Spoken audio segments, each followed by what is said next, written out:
National समिति के chairman आदरणीय मिस्टर सीपी गुरनानी, आईआईएम के डायरेक्टर नागपुर के मिस्टर मूर्ति, डायरेक्टर आईआईएम अहमदाबाद, उपस्थित सभी आपको प्राप्त हुई है, ऐसे सभी विद्यार्थी भाई और बहनों को मैं हृदय से बहुत बहुत शुभकामनाएं देता हूं और शुभेच्छाएं देता हूं।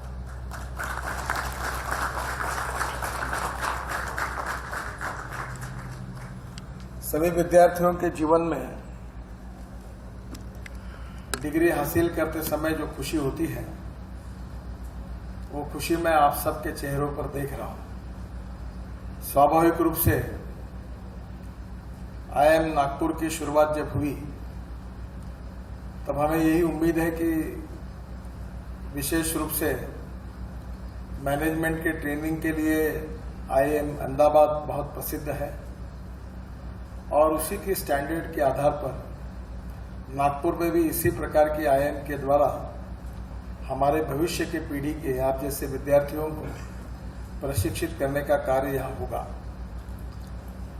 महाराष्ट्र सरकार ने और हमारे मुख्यमंत्री जो नागपुर के ही है, उनने विशेष रूप से मिहान में आईआईएम के लिए जगह भी उपलब्ध करा कर दी है।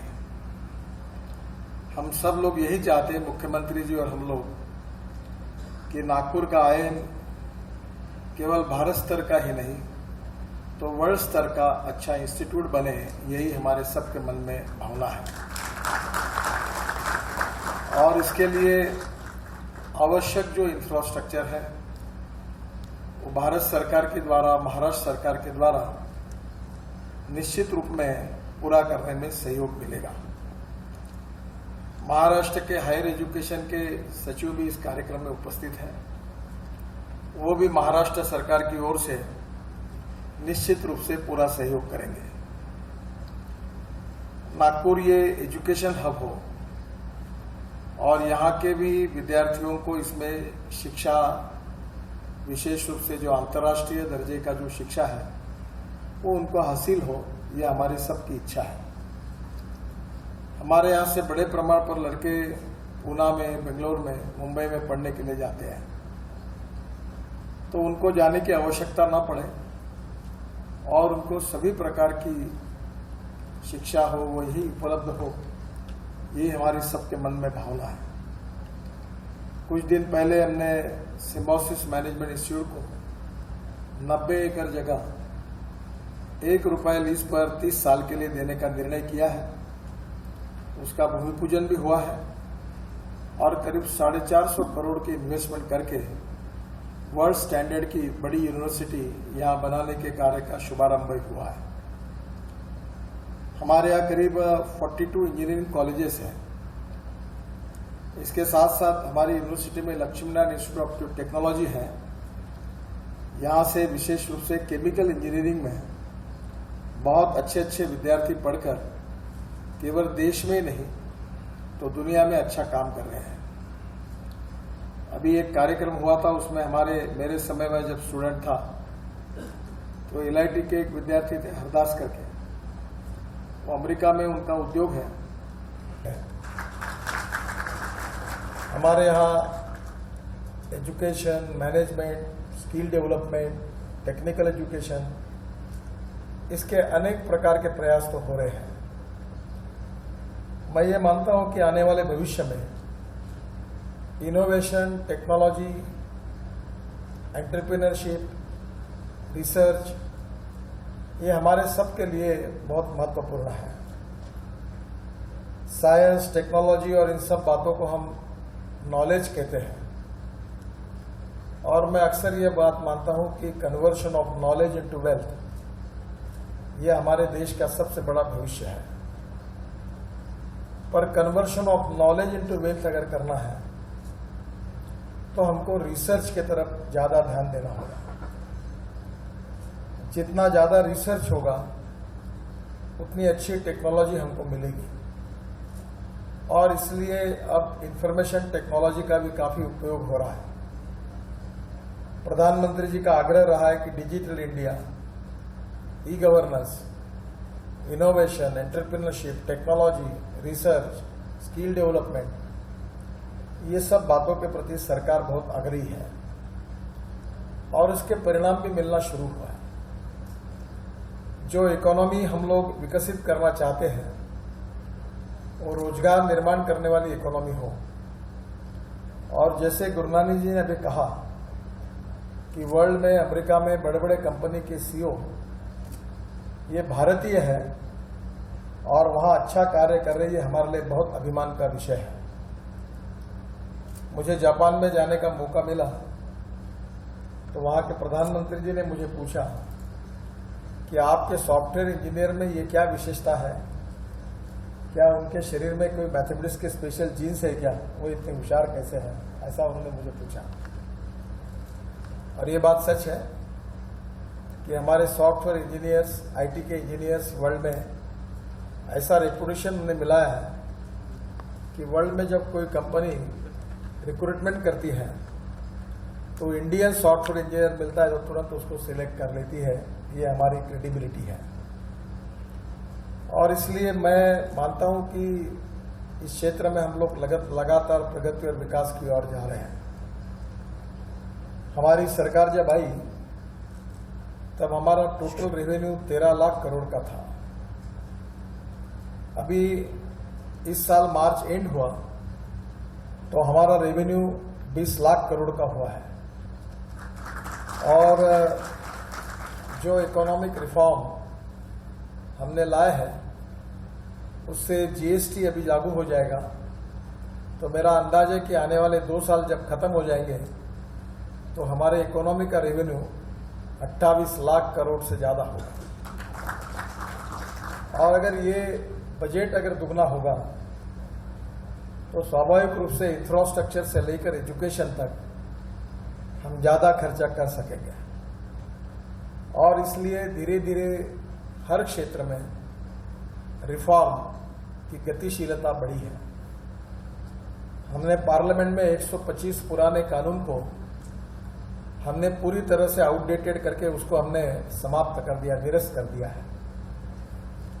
कल शाम को मैं दिल्ली में हमारे जो सिविल एविएशन मिनिस्ट्री है उन्होंने पूरे स्टेट का वर्कशॉप लिया था और प्रधानमंत्री जी ने मुझे कहा था कि ये विषय की तरफ आप थोड़ा ध्यान दीजिए। भारत सरकार ने रीजनल कनेक्टिविटी के लिए 4000 करोड़ रुपए की प्रोविजन की है। मैं जब वहां उनके साथ जब चर्चा की तो उन्होंने कहा कि 210 करोड़ के हम 33 एयरपोर्ट को बनाने का प्लान बनाए। मैंने ये प्लान रखो बाजू में, आपको 4000 करोड़ रुपए दिए हैं, डिफेंस के और देश की जितनी एयर स्ट्रिप है 428 पूरे एयरपोर्ट बनाने का प्लान तैयार करो। और केवल वो ही नहीं, अब 1500 हेलीपोर्ट से उसका भी प्लान, एक्सपांशन प्लान तैयार करो।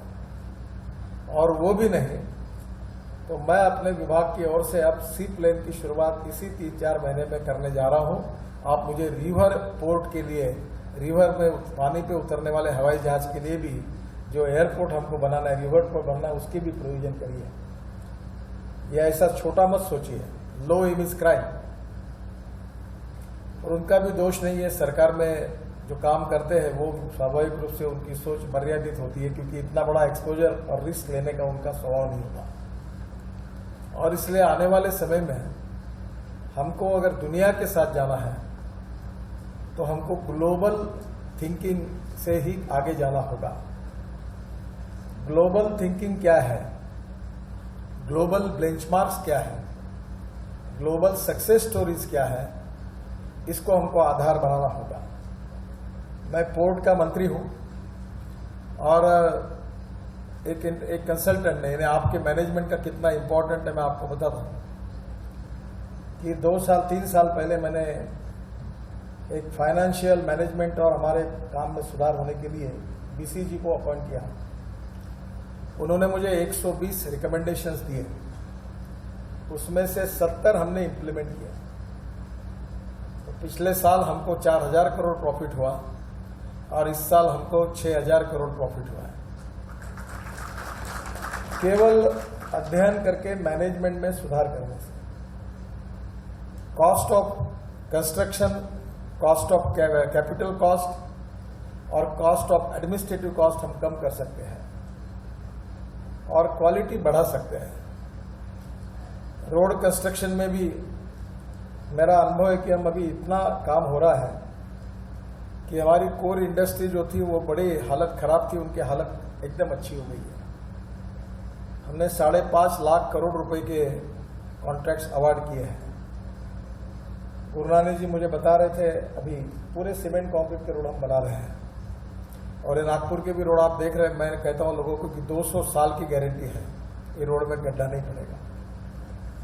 क्वालिटी ऑफ वर्क और कॉस्ट ऑफ कंस्ट्रक्शन को कम करना ये मैनेजमेंट में काम करने वाले यशस्वी लोगों का ही काम है। पर मैनेजमेंट की सबसे बड़ी विशेषता यह है कि मैनेजर जो होता है, मैनेजमेंट का काम करता है, जो लीडर होता है, उसके और उसके अनुयायी के बीच का डिस्टेंस बहुत कम होना चाहिए। जो जीनियस और आउटस्टैंडिंग होते हैं वो इतने होशियार और विद्वान होते हैं कि वो इतने आगे निकल जाते हैं कि उनकी टीम बहुत पीछे छूट जाती है। और इसलिए मैथमेटिक्स का एक प्रिंसिपल है जो मैं अक्सर याद रखता हूं कि ए नाम के व्यक्ति ने ए स्क्वायर काम किया और बी नाम के व्यक्ति ने बी स्क्वायर काम किया, तो total work is A square plus B square. But when A and B comes together, thinks together and works together, A plus B bracket में स्क्वायर होगा तो उसका जवाब आता है A square plus B square plus twice A B. And this twice A B is a result of collective team spirit. तो आप कितने कैलिबर के हो, कितने कॉम्पिटेंट हो, कितने विद्वान हो, इससे भी ज्यादा महत्वपूर्ण है कि आप में आपके साथियों को साथ में लेकर मिलकर काम करने का मैनेजरियल स्किल आपके पास कितना है। और इसलिए ये बहुत इंपॉर्टेंट है कि your relationship with your subordinates is very important. और मैं ये मानता हूं कि human relationship is the biggest strength for business, for politics and for everything. आप अगर आइसोलेटेड विद्वान हो तो उनकी कोई कीमत नहीं होगी। ऐसे विद्वानों के देश में कमी नहीं हो, किताब लिखने का ही काम करते हैं, वो भी अच्छा है पर उनके साथ कोई जुड़ता नहीं। इसलिए कम्युनिकेशन, कोऑर्डिनेशन एंड कोऑपरेशन, संवाद भी होना चाहिए, सहयोग भी होना चाहिए और समन्वय भी होना चाहिए। उसके बिना कोई बड़ा काम नहीं हो सकता। और जब तक आपके टीम को आप इंस्पायरेशन और मोटिवेशन आपके साथ नहीं मिलेगा तो कलेक्टिव टीम स्पिरिट का कभी रिजल्ट नहीं मिलता। मुझे पता नहीं है, मैं तो कॉमर्स ग्रेजुएट हूं, मैंने भी बिजनेस मैनेजमेंट का डिप्लोमा किया है, पर मैं कोई तज्ञ व्यक्ति नहीं हूं और मुझे इंजीनियरिंग का कुछ नहीं समझता। पर मैं ये जब हॉल में आता हूं तो मैं विचार करता हूं कि ये इंजीनियरिंग कॉलेज का हॉल है, पर इसमें कितनी गलतियां हैं। इतने बड़े इंजीनियरिंग कॉलेज और ये देश का है, इतना डिजाइन तैयार किया, तो ये हॉल में इतनी गलतियां कैसी रह गई। अभी हमने एक हॉल बनाया नागपुर में, 2500 कैपेसिटी का है और सुरेश भट्ट के नाम से भी हम इसी महीने में उसका इनॉग्रेशन करने जा रहे हैं। तो हॉल तो बहुत अच्छा बना हुआ है, एयर कंडीशन है। तो मैंने हमारे कमिश्नर को कहा कि इसको 2000 रुपये में देना है, तो उन्होंने मुझे कहा कि ये संभव नहीं है सर, क्योंकि इसको एक कार्यक्रम में बिजली का बिल 10,000 रुपये होगा। तो मैंने कहा ऐसा है, फिर आप एक काम करो, इसके रूफ पर सोलर पैनल लगा दें।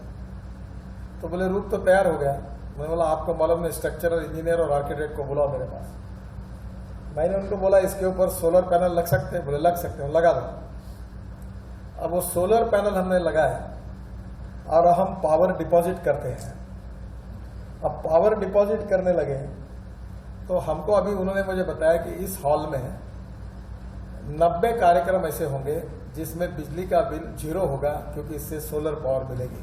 तो मैं जो 2000 रुपये में देने की बात हो गई। फिर महिंद्रा हमारे यहाँ 1 मई से इलेक्ट्रिक टैक्सी शुरू कर रहे हैं।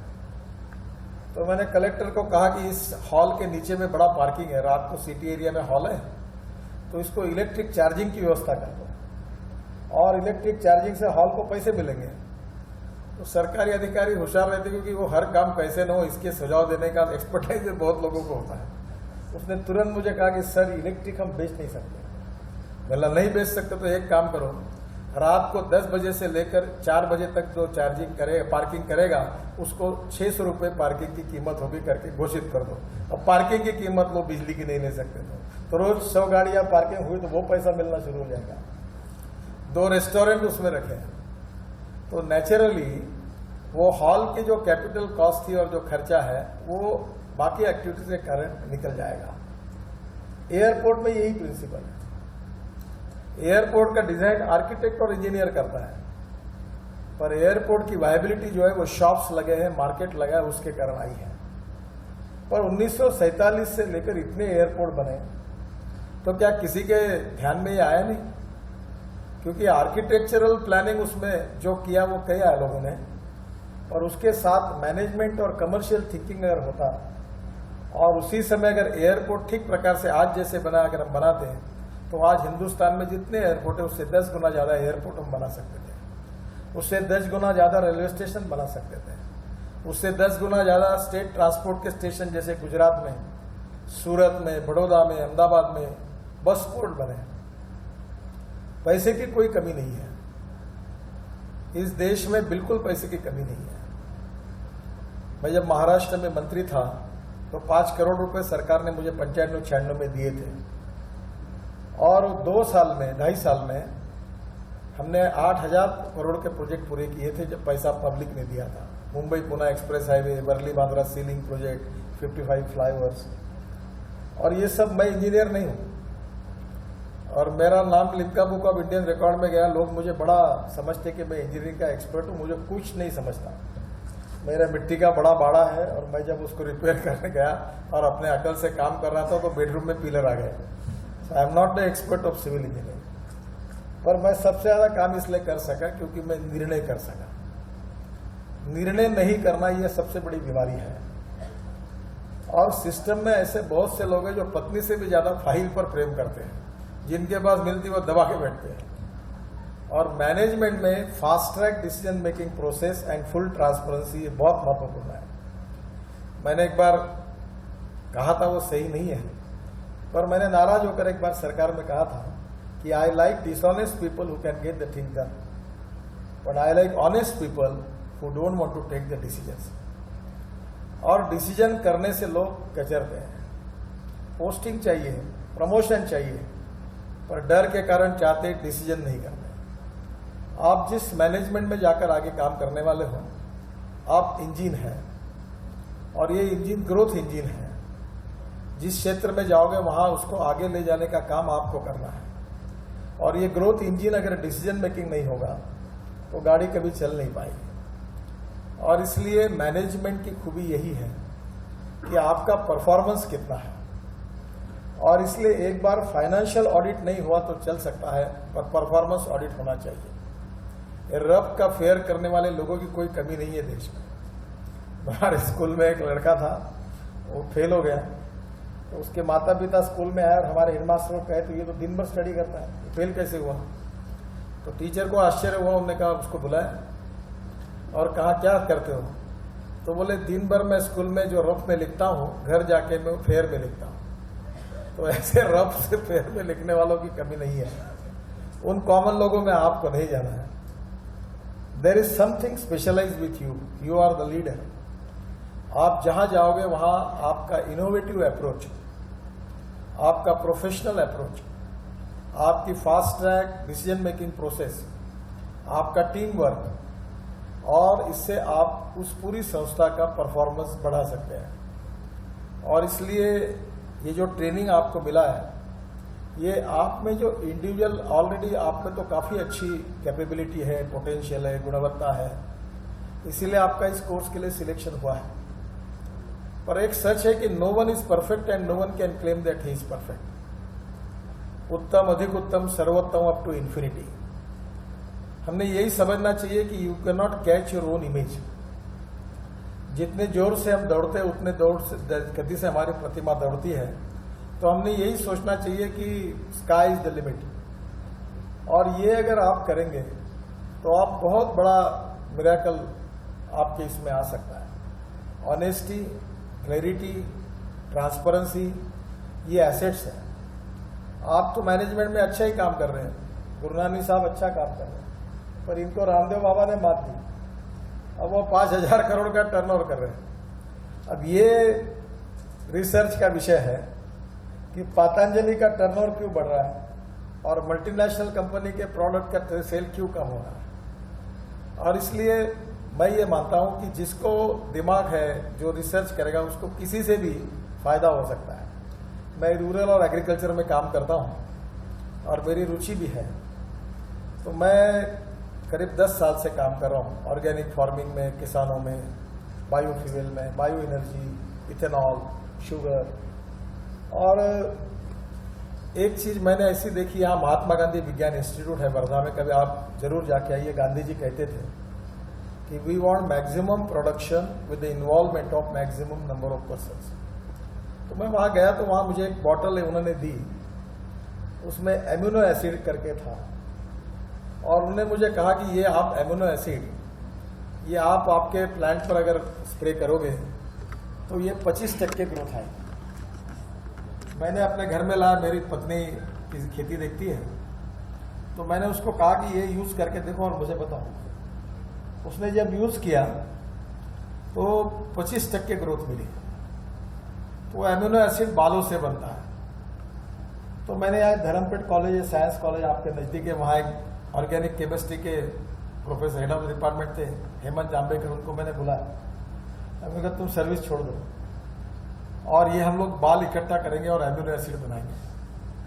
तो नागपुर से 18 किलोमीटर जगह पर एक धापेवाड़ा करके मेरा गांव है, तो वहां हमने बालों से एमिनो एसिड बनाना शुरू किया और हमने उसका उपयोग किया तो किसान बहुत खुश हुए, लेने लगे। तो हमने दुकानदारों को भी दिया।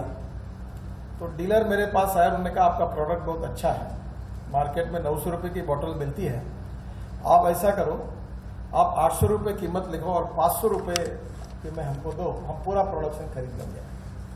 मैंने कहा हमको नहीं देना है, हमको 300 रुपये में बेचना है, क्योंकि हम गरीब किसानों को देना चाहते हैं, हमको धंधा नहीं करना। तो उन्होंने कहा फिर हम आपका माल नहीं बेचेंगे, उन्होंने मत बेचो। मैंने हमारे सभी कार्यकर्ताओं को और हमारे 3,500 कर्मचारी काम करते उनको एजेंसी दे दी। आपको ताज्जुब होगा, इस मार्च में हमको 6 करोड़ रुपए प्रॉफिट हुआ, जबकि हम 300 रुपये में बेच रहे हैं। और हम लोग अभी नागपुर के beauty parlour, hair cutting salon सबके बाल खरीदते हैं और 5 ट्रक बाल हम तिरुपति से लाते हैं। हमारे दिमाग में नहीं आया और वो गांव के लोगों के दिमाग में आया। उनने बकरियों के बाल काटे, भैंसों के काटे, सुअर के काटे, कुमड़ी सब डाल के लाए, हमने उससे भी बनाए। अभी वो डॉक्टर महात्मा करके राज्यसभा के सदस्य जिनको पद्मश्री मिली है, वो धनगर कम्युनिटी के हैं, उन्होंने शुरू किया। परसों मुझे उन्होंने 5 टन बकरियों के बाल काटे हुए लाए, तो उससे भी बना। वो एमिनो एसिड बनने के बाद मैंने कहा कि इसको बायो फर्टिलाइजर में डालो, और हमारे यहाँ स्प्रे स्मड और स्पेंट वॉश निकलता है, उसमें डाल दिया। अब उसका जो ऑर्गेनिक खाद निकला, तो कोई तो भी दुबई सरकार को चाहिए था खाद, तो हमने हमारा भी सैंपल उन्होंने भेजा। अब हमको 180 करोड़ रुपए का ऑर्डर मिला है, हमारे 40 कंटेनर एक्सपोर्ट हुए हैं। हम बाकी जगह घाटा खाते हैं, वो ये बालों पे इसमें 100 करोड़ का फायदा हुआ, 100 करोड़। अब मैं अपने दिल्ली में मेरा बंगला है और मैं रहता हूं मनमोहन सिंह और सोनिया गांधी के बीच में मेरा बंगला है। तो दिल्ली में बंगला इतना बड़ा है कि मेरा 1 एकड़ खेती है, 7 मोर है बंगले में। वो मनमोहन सिंह जी के बंगले से निकलते मेरे यहाँ उतरते, मेरे यहाँ से सोनिया गांधी के बंगले में जाते। और वो तो मैंने वहां तय किया कि जो हमारे यहाँ पत्ती गिरती है, तो एक्सेल इंडस्ट्रीज का एक यूनिट मैंने लगाया कि इससे बायो फर्टिलाइजर तैयार होगा। धीरे धीरे मैंने 8 दिन पहले दिल्ली के कारपोरेशन डीडीए के लोगों को बुलाया कि आप ये पूरी पत्ती इकट्ठा करके जलाते हो। हाँ बोले सर ये बहुत निकलती है। बोला मेरे घर पे लाओ, और मेरे घर पर लाकर मैं इससे बायो फर्टिलाइजर तैयार करूंगा। अब मेरे यहाँ कम से कम 50 बोरे तैयार हुए। और जब मैं घर बढ़ा है तो किसी की लड़की की शादी होती है, अनंत कुमार मंत्री है, उनके लड़के की शादी हुई, तो 2 ट्रक अनाज जो था, फूड था, वो खराब हो गया, मैंने उससे बनाया। तो अब पूरे conversion of waste into wealth and conversion of knowledge into wealth, ये भी रिसर्च और मैनेजमेंट की सबसे सक्सेस स्टोरी बन सकती है। अभी हमारे यहाँ नागपुर में हम लोग टॉयलेट का पानी जो है पूरे शहर का, वो 18 करोड़ में बेचते हैं पावर जनरेशन को। और उससे मीथेन निकाल रहे हैं और मीथेन से CO2 अलग करके उससे हम बायो CNG तैयार करके हमारे यहाँ इलेक्ट्रिक हाई-स्पीड बसेस चलाने वाले हैं। हमारे यहाँ 55 बसेस बायो इथेनॉल पर चलती है। अभी इलेक्ट्रिक टैक्सी चल रही है। अभी इलेक्ट्रिक बस नागपुर में 2 महीने में शुरू कर रहे हैं और ये बायो CNG पर चलेगी। ये रिसर्च एंड मैनेजमेंट, ये दोनों जब साथ आती है तो बहुत बड़ा चमत्कार होता है। ये WCL कल मैं रात को कोल मिनिस्टर के साथ आया और हमारे यहाँ ये वेस्टर्न कोल फील्ड है, तो ये कोल निकालते हैं। तो हमारे एक साइंटिस्ट है, उन्होंने कोल के पहले जो डंप निकलता है उससे सैंड निकाली और वो सैंड निकाली तो अभी कोल का तो बहुत हालत खराब है, कोल खरीदते नहीं कोई। तो वो सैंड निकाली तो मैंने WCL के अधिकारी को बुलाया, मिश्रा जी करके, उनको कहा कि ये सैंड निकालो। उनको लगा ये क्या करना है। मैंने बोला मैं बता रहा हूँ कोयले से ज्यादा पैसा मिलेगा, और उन्होंने वो एक्सपेरिमेंट सैंड सक्सेसफुल किया। अब वो सैंड NHI खरीदने के लिए तैयार है। हम 50,000 मकान बना रहे हैं, वो खरीदने के लिए तैयार है। कल मुझे उन्होंने बताया कि पूना कारपोरेशन वो सैंड यहाँ से पूना ले जाना चाहती है क्योंकि यहाँ से सस्ती पड़ रही है। जो मार्केट सैंड में कॉस्ट है उसके 25% कॉस्ट में अच्छी सैंड मिली वेस्ट से। तो वेस्ट जो है, nothing is waste, it is depending upon the leadership of management where they can convert waste into wealth. और इसलिए आपकी लीडरशिप जो है ये कचरे को भी सोना बना सकती है with the coordination with the research and development. और इसलिए मैनेजमेंट की कोर्सेज बहुत इंपॉर्टेंट है, जॉब्स भी अच्छे हैं। बीच में मूर्ति साहब ने मुझे कहा कि यहाँ आप लोगों को अवसर मिलने के लिए बड़े बड़े कंपनियां कैंपस में आनी चाहिए। मैंने भी काफ़ी लोगों को लिखा है। गुरनानी साहब टेक महिंद्रा के प्रमुख हैं और अभी वो हमारे यूनिवर्सिटी भी खोल रहे हैं। काफ़ी उनका मिहान में एक्सपांशन हो रहा है। मिहान में भी इन्फोसिस से लेकर काफ़ी बड़ी कंपनियां आ रही हैं और लगातार काफ़ी बड़े प्रमाण पर नागपुर का भी विकास हो रहा है, देश का भी विकास हो रहा है। और मुझे निश्चित रूप से लगता है कि आपको निश्चित रूप से रोजगार मिलेगा। और आखिर में मैं आपको कहूँगा 1-2 साल नौकरी करो। नौकरी मांगने वाले मत बनो, नौकरी देने वाले बनो। आप में पोटेंशियल है, initiative, research and manager skill, knowledge, इसका उपयोग करके आप ऐसी कुछ चीज ढूंढो कि जिसमें आपको तो आपका तो काम होगा ही और आप हजारों लोगों को रोजगार दे सकेंगे। तो सही अर्थ में आपको ये इतनी अच्छी पढ़ाई देने का उपयोग हुआ ऐसे साबित होगा। मैं आप सबको आपके उज्जवल भविष्य की कामना करता हूँ, शुभकामनाएं देता हूँ और आप आपके भविष्य में यशस्वी हो, यही शुभेच्छाओं के साथ मेरी बात समाप्त करता हूँ। धन्यवाद।